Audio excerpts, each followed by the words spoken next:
Welcome to Executive Access, created for motivated professionals. This is your home for real talk with executives about their career journeys, leadership practices, successes, and learnings along the way. I am your host, Jamie Tazi. Today, I'm speaking to Dr. Chris Streck, professor of surgery and chief of pediatric surgery at the Medical University of South Carolina, or MUSC. He currently serves as the MUSC Pediatric Trauma Medical Director and the Vice Chair for Education.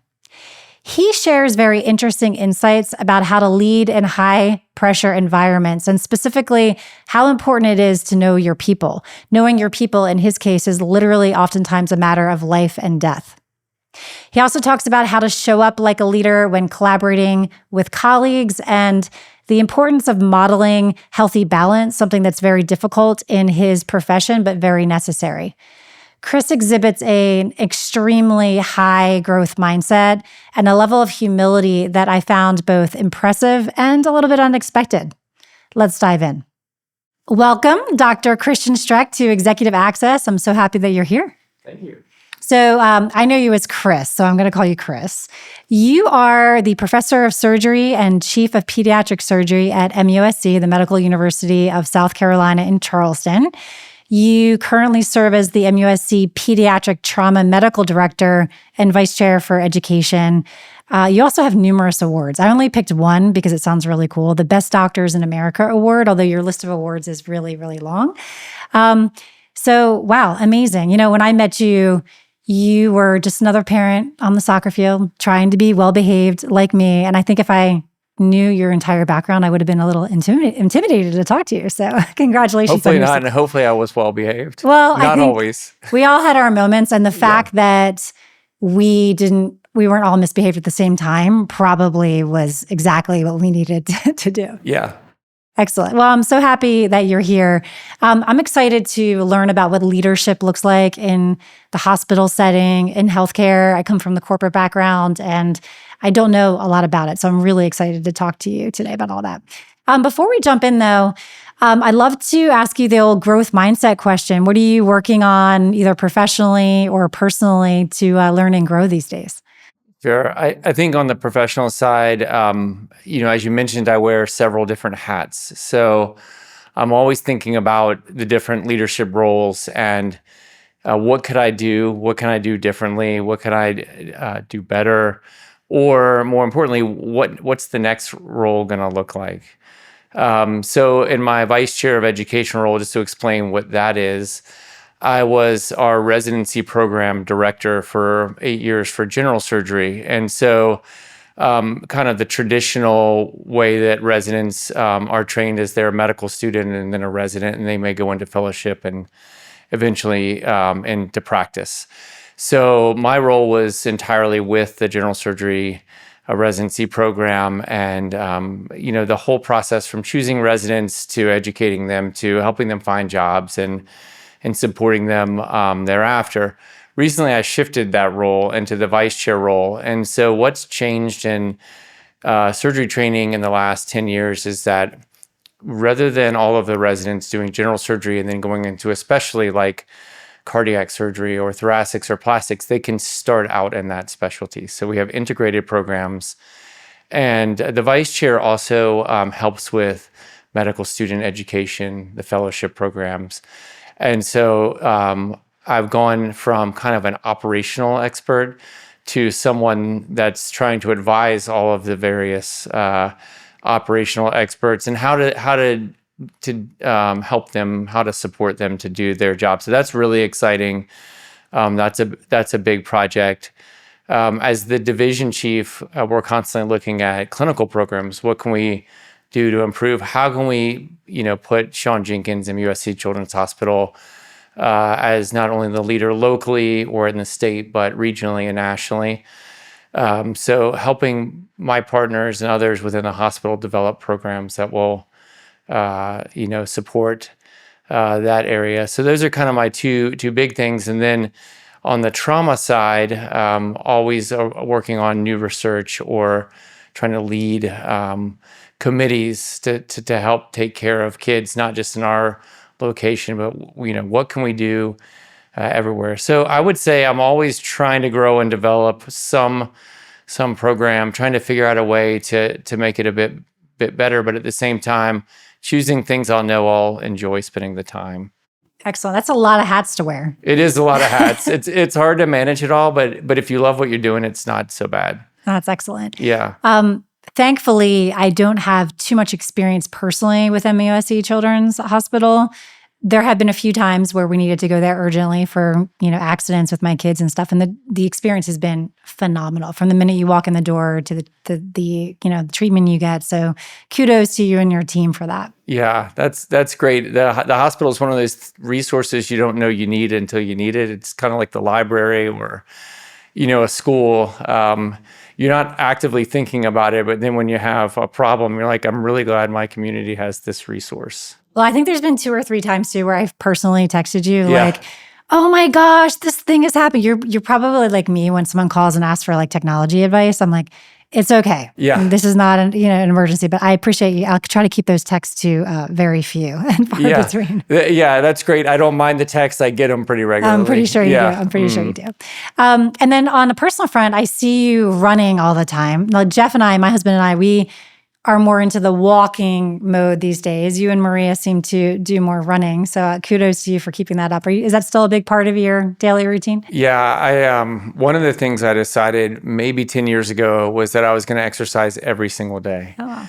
I felt like I'd gained too much weight. It's just kind of the middle-aged thing where it's hard to stay fit and eat right. So I run a lot. I do the Peloton. I've started to bicycle a little bit. I used to love soccer and basketball, but the older I get, the more I realize there's a lot of injury with that, and you don't recover at the same rate that you want to. So one of the things I always tell our surgery residents to get in the habit of is thinking, how can I plan 30 minutes or 45 minutes a day to exercise? And it doesn't have to be traditional exercise. It could be something that's more mindfulness or, self-care. But I always have a bag in my car. So today I had a break in clinic, like an hour-long break. I went for a 3-mile run. We fortunately have showers and came back. So I always have a go bag for that sort of stuff. And then I find after you do that, you're able to do your regular job a whole lot better. It's such a great stress relief, and you just feel better. I'm so glad you brought this up because it was years ago, about 10 years ago, I was in this leadership development program at Microsoft, and they did it first class. I mean, they flew people in, all of us from all over the world, and we spent a week.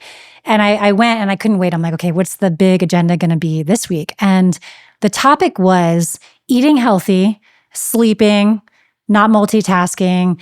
And they reviewed all this brain science. And the question I'll never forget was, we were sort of on our way up in our careers, midway, but on our way up. And I had 3 young kids at the time. And they said, how many of you feel like you're super busy today? And we were all like, oh my gosh, yes, raise your hand.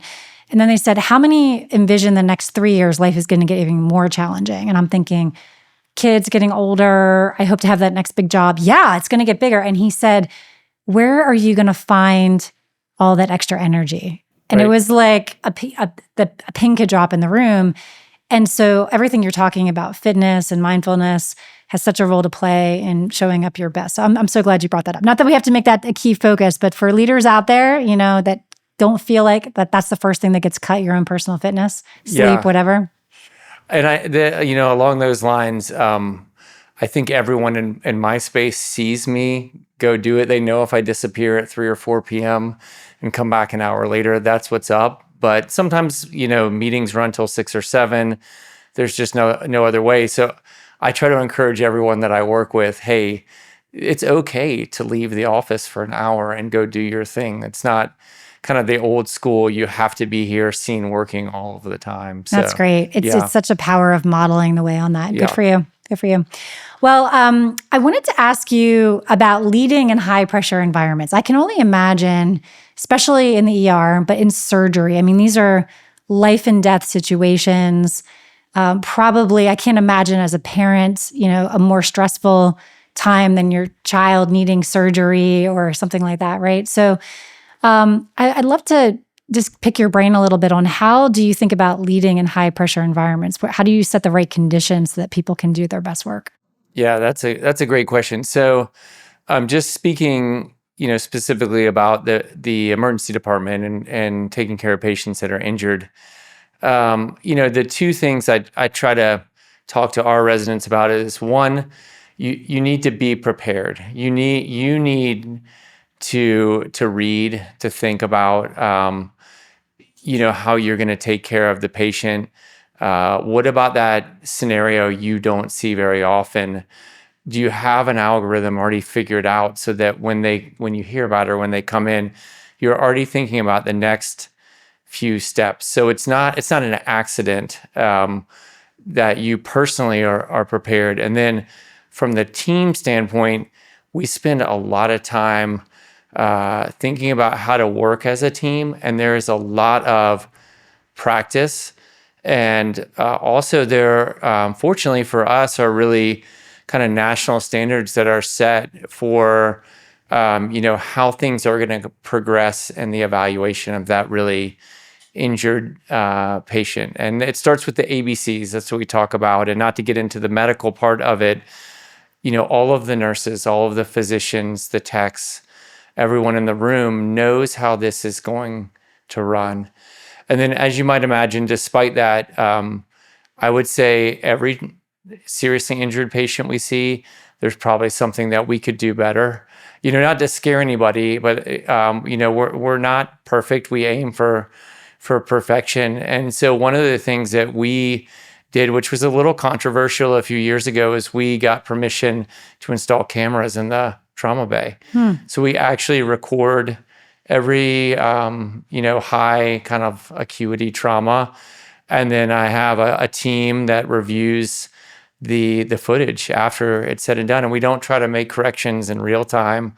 You look and you sit back, and I even get graded on the ones that I'm the leader on, and it takes a little bit of humble pie sometimes to say, hey, that didn't come across as I intended, or we could have done this thing a little bit better. But I think that the key part is to really be open to review, and then to think, okay, how as a system can we be set up the next time to do this just a little bit better? That is an amazing practice. It reminds me, I once did a training with the Blue Angels. They came in, and unfortunately, I wasn't able to get up in the air with them, but they did talk about that exact thing. I was thinking, man, this is binary. You're successful or you're not. They're flying 5 inches apart when they do their air shows. And so to me, as long as everybody's safe and everybody lands safely, it's a beautiful show. That's not how they think about it. After every single show, they sit down and they have a practice. They go around the circle and they say, this is what I did well. This is one thing I can improve upon. And so it's not, could I improve upon something? It's, what is it I could have done, better? It's like this assumption that, everything could get better. So that's amazing. Yeah, absolutely. I think you'll find the trauma evaluations that go the best are the ones where the leader, the attending surgeon, is saying the least. That's when your team is functioning at a high level. So I spend a lot of time actually not speaking and sitting back and watching, because every team member has a role. And so I try to make my role to quietly walk around and fine tune things. Of course, if I need to step in and perform a procedure or do something urgently, I will. But really, it's goal setting and then trying to tweak that. It's like almost like being a coach in a sporting event. You find probably the coaches you like and respect the most, the ones that yell the least. They do the most behind the scenes in practice. So I always think about that. How can I remain the most calm in the most critical of situations? So a lot goes into it, and I have to say it really is a team effort. It's not just the surgeons; it's the whole group working together. There's a lot of things that I'm picking out, though, that from my lens in the corporate world makes sense to me. Just the staying calm piece and the modeling piece, whether it's you're modeling good exercise habits so that everybody says, well, if Dr. Streck can do it, then I can make time too. Sure. Or whether it's just modeling calmness in high pressure situations, or even modeling being willing to have yourself taped just like anybody else and reviewing that. So I think it's the modeling piece that comes to mind. I think one key thing is we all make mistakes, right? And we all actually react in a defensive or, I won't say hostile. I never intend to be hostile, but you don't always receive the feedback very well. And I think being open to that, even as the leader, that you can model better, you can do each thing better. That's what I hope to do. When we step back from the event, is say each person can do this a little bit better. That's great. Yeah. Yeah. I mean, that's why I was so fascinated to ask the question, because, some high percentage of your work is in these high pressure environments. In my experience in the corporate world and technology and software sales, it's high pressure, but not in that way. And I think about the most pressure cooked moments when we're preparing the night before for a big presentation and everybody's like, kind of at the end of their wits. It's when I see the worst in us, the worst of myself comes out in others. So I was just so curious about how you do that. In the OR itself, I know you all are a teaching hospital, right? And so I think, during surgery or during a trauma being a high pressure environment, but also how do you balance the need to teach and allow others to take the reins and the need to have successful outcomes?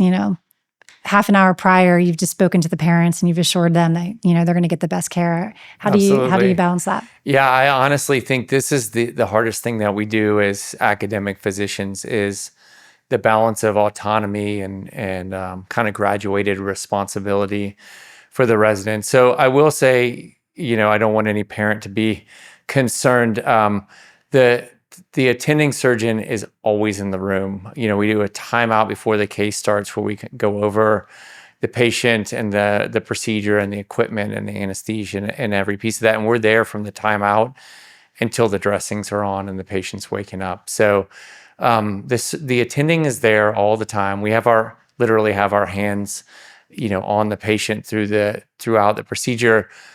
I think the thing that the most challenging is watching somebody else struggle, right? Whatever the task is, especially when it's a motor task, and figuring out when is it safe to just take a pause, and when do I need to take over the reins. And for teaching surgeons, it's actually gotten harder because, I hate to use the term back in the day, but back in the day, everything was done open. So you made a big incision. You might put a retractor in, and then you're operating with instruments, and it's a two-person dance. But you always have control. You can just say stop. And the evolution has been towards laparoscopy. So we use small instruments. There's a camera and a screen. It's hard for two people to do a case. The key moves have to be done by one, and now we have robotic surgery. And so that's kind of an extension of laparoscopy with better camera, better equipment, but the same principles hold. Is how do you let somebody work without taking over the case? So I think the key part for the educator is to know the person you're working with and what are their strengths and what do they need to work on, and figuring out, what incremental piece of the case can I give away and safely let them do? Because if you don't let them do anything, you're not allowing the next generation to develop the skills. I need somebody to operate on me when I'm older. And if I don't train the residents how to do that, we're all in trouble. So you have to have a little bit of that growth mindset that this is an investment in this trainee. But at the same time, I think you can do that and then make sure the patient gets a good outcome. And so I do a lot of, delivery of exact coaching. You need to grab this, you need to do this. If they can't, then I'll take over and show them and then let them do it again. Or maybe that's it for that patient. They have to wait to another case. They need to go practice. And I think the other thing that's really evolved with surgery is we're finding ways to practice outside of the operating room. So we have simulation labs, we have robot trainers, and we actually are having a ribbon cutting ceremony on our new sim lab in our department, where the residents have access to all of the equipment 24/7, so they can go in there and practice. So, just like preparing for a patient coming in the trauma bay, if you want to fly the plane, you have to get on the simulator and figure out how to do that in advance. So it is a challenge, and you get pushback from the residents too, like, why? I wanted to do more, and you have to balance efficiency and patient safety and all of that. So it does take a lot of I'm still learning how to educate myself. Well, I've heard you use the word coach a few times. Yeah.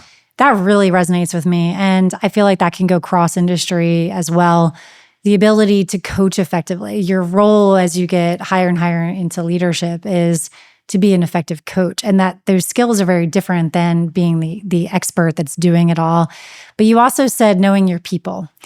Can you say more about that? Because I think there's some genius in that statement. Like the way you're going to coach person A is going to be different than coaching person B in a particular situation as you use your judgment to figure out how to engage. The surgery program, the training, obviously the residents spend a lot of hours in the hospital. So you get to know who you're working with really well. And the way that we evaluate residents is very different than when I was a resident. They have these things called milestones, and they're different domains where they need to develop to advance to the next level. And some of them are technical, some of them are knowledge-based, some of them are professionalism. So we look at it through a much different lens, but I do think we get to know the people we work with very well. A lot of it is face-to-face or hands-on or direct witnessing. The other thing that's a lot better than when I was a resident, I would say, is that our residents demand feedback. So I was scared to ask for feedback, or the mantra was just keep your head down, don't complain.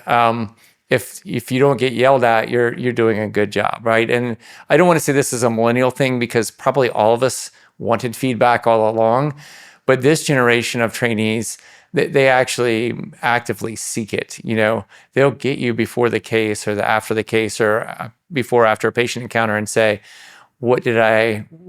as you mentioned earlier, what could I have done better? Or what did I do well? And so we're finding ways that we can give them immediate feedback, not only verbally, but now we have an app where you just hit a few buttons and I can hit a microphone and literally it'll transcribe my feedback to them. So I think we're getting better at coaching and training in a lot of ways. I think that's great. I was just talking to somebody. In fact, I did a video short earlier in the season about communicating effectively and giving feedback. And I was thinking about, like, on one side, you have people, I was probably like this early in my career where I didn't like to give constructive feedback. I'm an encourager. I want to make everybody feel good. But really, when you don't, you're kind of limiting that person's potential. You're not making them aware of something that they can actually work and grow towards. And on the other side, you have the harshness. If I don't have any problem giving anybody feedback, but sometimes that can come across as aggressive and, just judgmental, and then people tend to shut down. Right? I'm wondering, do you see that in your workplace as well, the way people give feedback? Oh, absolutely. Not everyone's good at giving feedback. And all the examples you just gave, we see in medicine as well. I like to have a little bit of humor in there, but, it's the workplace. So you need to be thoughtful about, to what degree. And I think also when when the trainees see you make fun of yourself, or they see you enjoying what you're doing every day, they're more receptive to the feedback. So, I give myself feedback sometimes during the case. And so I think that's easier to give them, feedback as well. Oh, that's good. I feel like that's a great leadership move. Do you actually tell them, oh, you know what, I could have done that a little bit better, and just model that? Yeah. And it's not just the surgical part. A lot of surgery is deciding who to operate on, what to operate for, when to do the case, how to optimize the patient. So we have conversations about all of those things. And weekly, we have a morbidity and mortality conference where we go through things that didn't go well. And those can be tough conversations. But it's important. You need to get better for the next time. Excellent. I had no idea that you all did all of this. I'm hearing a ton of growth mindset principles, which I absolutely am a huge fan of. That entire, just every day you wake up and you're like, what can I be doing better? And it sounds like that's how you approach the big picture job of yours, right? Just how do you make the systems better? How do you make MUSC better? Can we talk a little bit about the research component of your work, right? Yeah. So what are the big issues that you would say, just industry-wide, that are facing, children and pediatrics that get your time and attention from a research perspective? Yeah, for me, it's all about injured children. For a long time, we've always talked about injury and how to prevent that, right? It's kind of weird. As a surgeon, one of your goals on the research side is to have fewer patients.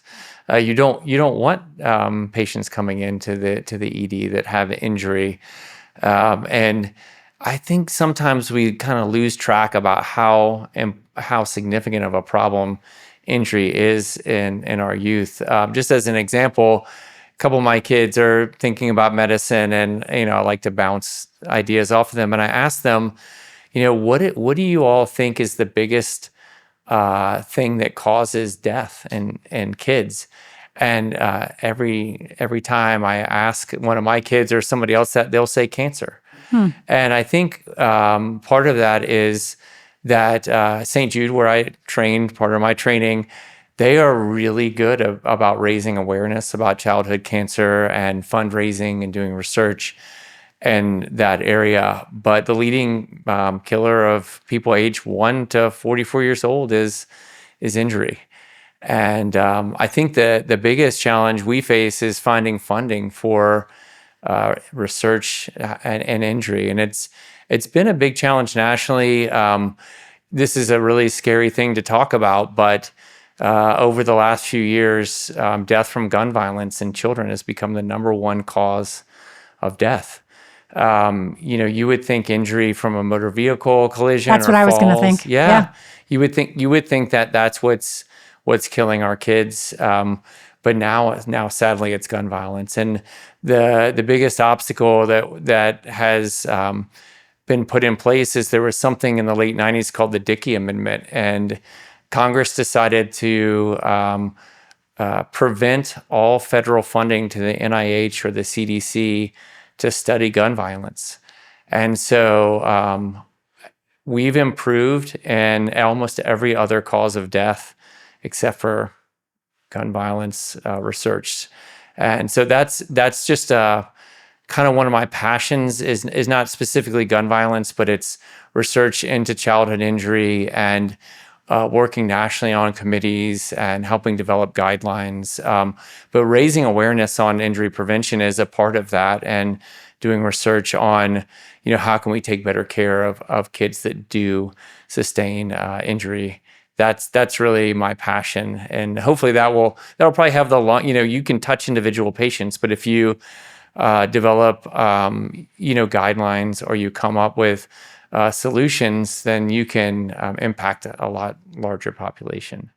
So I feel like I completely agree with that. And, moving into, actually, I see your influence expanding greatly. Like first is, probably as a resident yourself and, early in career surgeon, impacting the patient in front of you, taking on these leadership positions at the hospital, training the next generation of surgeons, and now looking at the big issues, nationally or even globally that impact kids, moves into more of like the influence leadership kind of motion.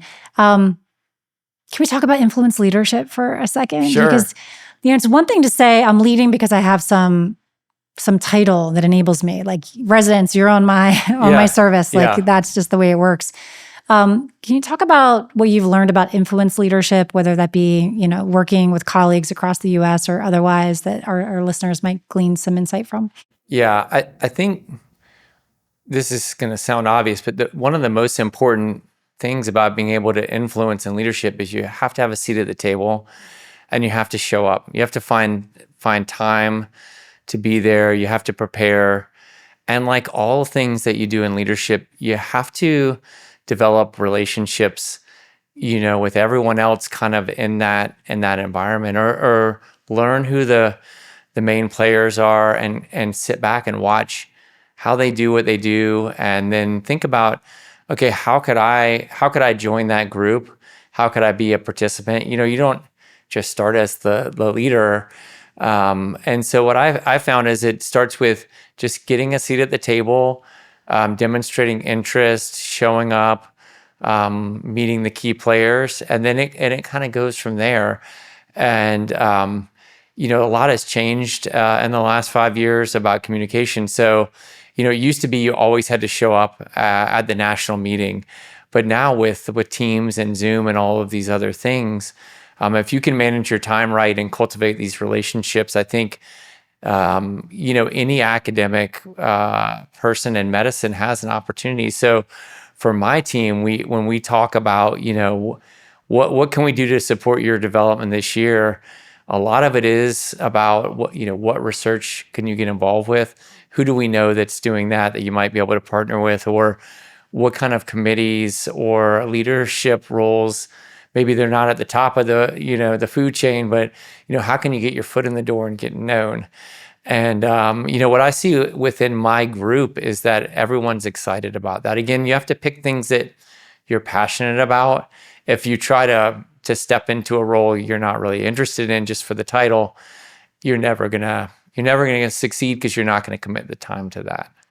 Yeah, when you said show up, I was wondering if you meant like physically show up. Yeah. But I think you also are talking about like when you do have a seat at the table, like the way you show up. Highly engaged, prepared, yes, interested. I had a friend, Gio Winter. She was a senior leader at Microsoft, and we used to go to these big leadership development, meetings. And they were a bit intimidating. You would have like Satya Nadella or Steve Ballmer come and do a Q&A, and they'd have microphones, and somebody would get up to the microphone and ask a question. And there was Gia at least once a day. And I'm like asking a question. So I pulled her aside and I was like, how do you do that? Like, I'm intimidated to go up to the microphone. And she's like, I made myself a promise, much like you made yourself a promise to exercise every day, right, that at least once a day, I was going to get outside of my comfort zone. And for this conference, that means asking a question. So as everybody's talking, I'm thinking about what am I authentically curious about asking? And then I get up to the microphone. And I was like, that's really good. People know her, they see her, they hear her thoughtfulness. And it is about showing up in a really engaged way. Yeah. Right? So I think the pitfall I see a lot of times is people will attend a meeting and maybe you're engaged in the conversation and you hear the plan, but there's not the follow through or the loop closure. So I think that's the other key piece is, you need to take notes, whether it's mental notes or literally writing down, and think about what are the action items from this meeting. And if you haven't heard anything about it, how can I be the one that kind of loops everyone back in or, provides an update? And you don't always have to check everything off the list, but I think that engagement piece, then people realize, okay, this person is going to follow up. They're going to close the loop. We can count on them. It's a blessing and a curse, right? Because if you do a good job, sometimes you get more work. But I find that like you were talking in the beginning about growth mindset, that's part of the growth mindset, which is, all right, it's going to take me out of my comfort zone. I'm going to get assigned something I've never done before. How can I take this on? It keeps you interested. It gives you something to get up for every day. That's exciting. So many things to say about this. I definitely, Elizabeth Burwell, who may be somebody here locally, she's a leader at Southern First Bank. She said to me, you got to raise your hand. And if you give the bare minimum, that's what you're going to get in return. And I literally gave this coaching to my son, Luca, who had his first internship at a bank this summer. I was like, I hate to say it, but like, it doesn't take much to stand out. People are really busy. They don't follow through. They don't do what they say they're going to do. And they certainly don't go above and beyond. You do just a little extra, you're going to stand out in ways that you just take for granted. And I mean, anyway, so we digress into that, but it's all really good, really good advice. So yeah. Circling back to the residents, so you, if I understand correctly, you used to be directly in charge operationally in recruiting them. I'm assuming interviewing them, getting them out, and now somebody else is doing that, and so you're almost like a more senior leader, a next level leader, where you're creating the conditions for that. But I am curious, when you were in the hiring phase for residents, what are the qualities that you're looking for? I mean, obviously, I would imagine great grades, stand out, all that kind of stuff. But and has that changed over the years, given the industry changes, the robotics, and the different ways that you're doing things? That is a really great question. And it's a hard one to answer because I don't think any of us know the right, what's the special sauce? And then how do you, when you're interviewing and when you're reviewing resumes, how do you call that out? And I think the most interesting thing that I found is the way, I don't know if you know this, but the way the match works is, let's say you have 8 positions for the following year. You might interview 150 people, and you create a rank list, and the applicants create a rank list, and a computer system kind of puts it all together. So what you're doing is trying to rank some highly qualified, individuals based on maybe a 10 or 20-minute interview and a review of letters of recommendation that are all excellent because nobody submits a bad letter of rec. So it's really challenging. And I even find out that you need some humility with this because we'll rank applicants, and let's say, I look at who we matched, and I look at, the number 1 through 8 spot that filled. When they graduate 5 or 7 years later, it might turn out the 8th person we got is much better than the first person on our list. Yes. I think that's, anyone in the business world probably knows this better than me. But this is our job. We're not experts at recruitment. But the things that if you ask surgeons what's the one thing that they want grit. They want perseverance. They want the person that when it gets tough, they have the self-confidence, they have the energy to find solutions to the problem. And how do you figure that out in a 10 or 20-minute interview? It's really hard. We have standardized questions that we ask. We look for things in their CV, but even with all of that, probably the most helpful thing is when you actually work with them. It may take a month or several different months to really get to know somebody and who has that it factor. But our job isn't just to recruit them. It's we have 8 really good individuals. How do we take them to the next level? Yeah. Well, based on what you're telling me today, I would focus all of my questions on testing for growth mindset. Yeah. Right? Because you can see what their resume is, how they did on their grades, what school they came from.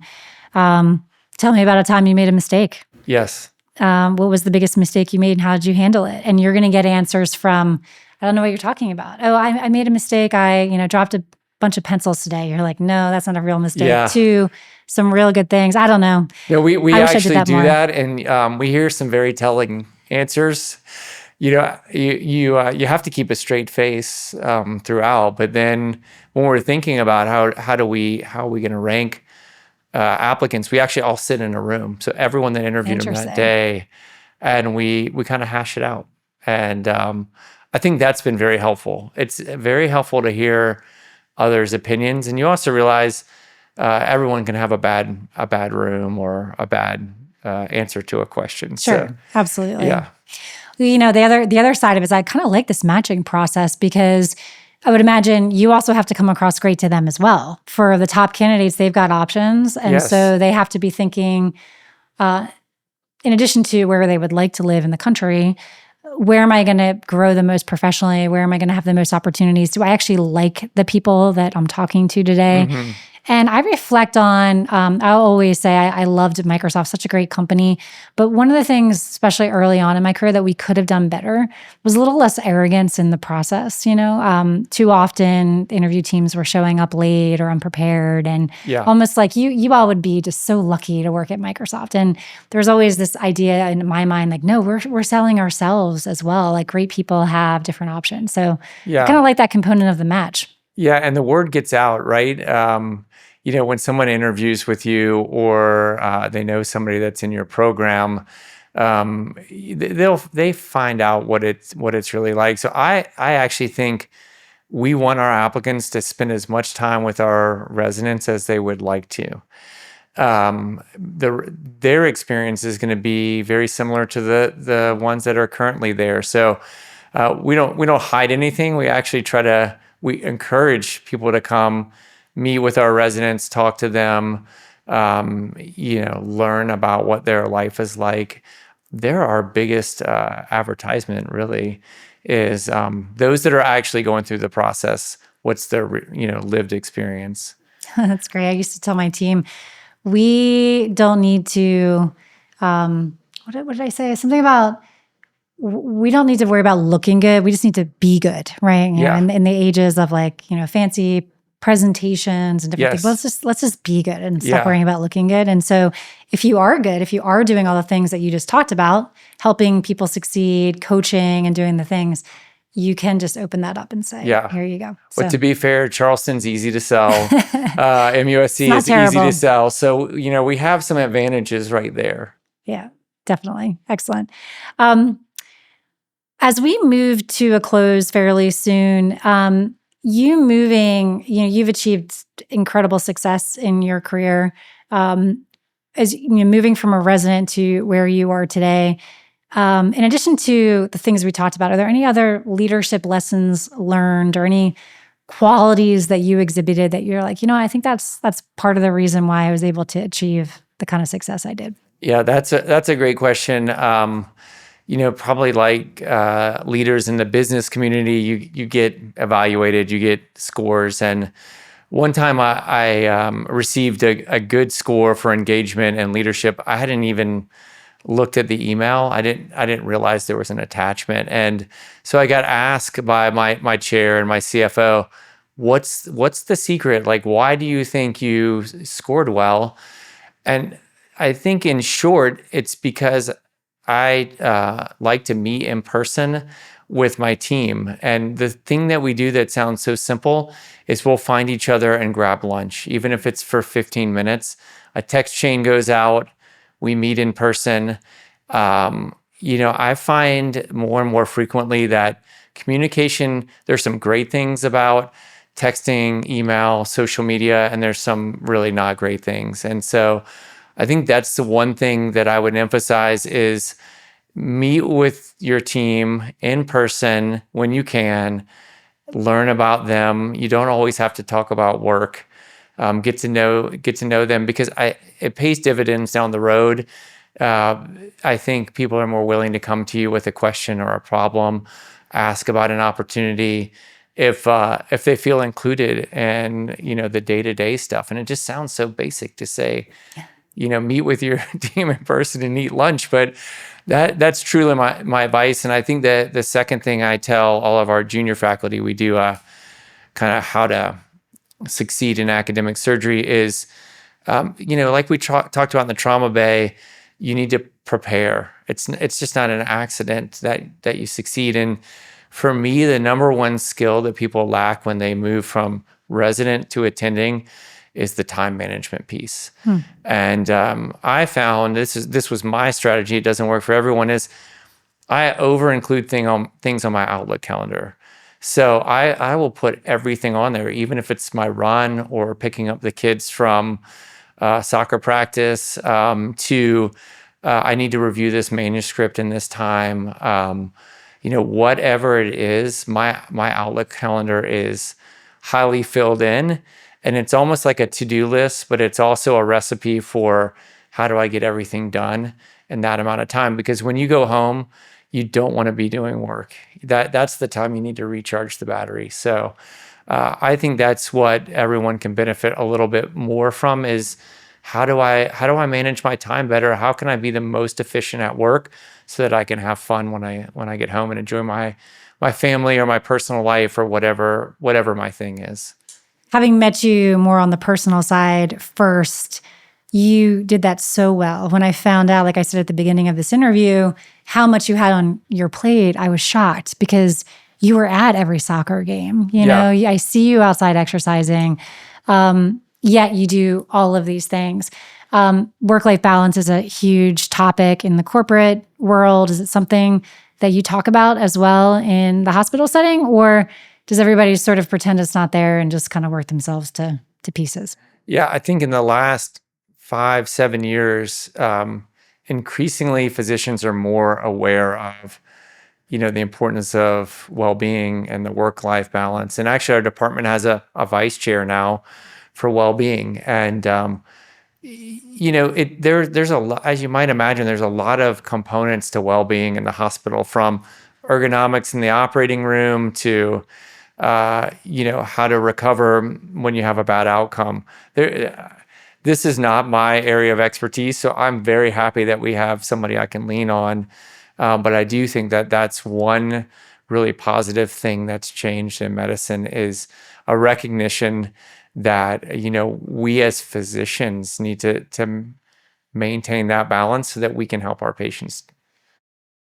I think there's such a balance because you want people to develop grit and recognize that the hard work and the hours and everything, that's what makes you great at what you do. On the flip side, there's an overdoing it. I remember when I had 3 young kids, I walked around with mono for a month without realizing that I had mono because I felt like all the symptoms I have were just normal for a busy executive with young kids who was traveling every single week, right? And it wasn't until Jeff got tested because he was sick. He's like, I have mono. And I'm like, wait, do I have mono? And so he went to the doctor first, funny enough. So I think that there's this balance, right? Working hard and putting in the time and being tough, but also not overdoing it. So it sounds like you have a really good balance. Well, thank you. Yeah. I think everyone can benefit from that. That's great. So meeting in person, it's not too basic. In fact, 3 of the leaders that I've interviewed prior to you brought that up as one of the most important things, getting to know your team, the personal connections, the importance of just having a meal and things like that we tend to lose in this, high technology world. So excellent. Well, anything else that comes to mind before I give you my final question of the day? No, I mean, I've enjoyed it. This has been great. No, I've enjoyed it as well. I've learned so much. And probably one of the biggest things I've learned is while the specifics are very, very different, what you do day to day and what I do day to day, very different, the leadership principles are very much the same. Moving to a more coach-like mindset, the importance of giving feedback, the importance of a growth mindset, how you think about hiring, balance, all of those things are very, very similar. So that was fun for me to learn. Thank you. Yeah, great. So I have a final question that I ask all of my guests. If you could wrap by just giving one piece of advice about leadership, what would that be? Yeah, I think that the pitfall I fall into a lot, which is somebody comes to you with a concern, a question, is the natural tendency of me personally, I think some physicians or surgeons in general, is to be defensive, to say, wait a minute, that can't be right. I want to look at this as a scientist. I want to go through the data. I want to fix this problem that you've brought up. And I'm realizing over time that more than half the time somebody comes to you with a concern, they don't want you to solve the problem. They want you to listen. And I find myself falling into this trap. Even having done this for a while, which is, it's not about me. It's not a criticism of me as a person or the job I'm doing necessarily. It's I want an ally. I want somebody to listen to me and, to have my back if I have a problem. So I think that, if I could say one thing I need to do better that I think all leaders can do better is when somebody comes to you with something, you don't have to fix the problem. And that's really hard for a surgeon. We all want to, that's what we're trained to do, right? We go in and fix this. And most things don't need your fixing. They need your support and maybe you listening. So moving forward, that's what I hope to do better, as I continue in these leadership roles, is be more focused on listening and maybe talk a little bit less. And then say, it's okay to say, let me think about this. I'm gonna brainstorm with you. So that's what the advice I would give is, be open to that conversation. You don't have to fix it on the first conversation. Excellent. I think it takes so much pressure off you as well. I 100% agree. People just want to know that you get it, that you understand their situation. They're struggling and you get it, right? Yeah. And then you can support them in fixing it. That's great advice, Chris. Thank you. Sure. Well, thank you so much for being here today. This has been a real treat for me and I'm sure our listeners, and I wish you all kinds of continued success. Your success means that children are safer here in Charleston and everywhere. So thank you for all you do and that your team does. Yeah, thanks for inviting me. You got it. Yeah. Thank you for listening to this week's episode. Join us every Tuesday for insider access to executive leadership.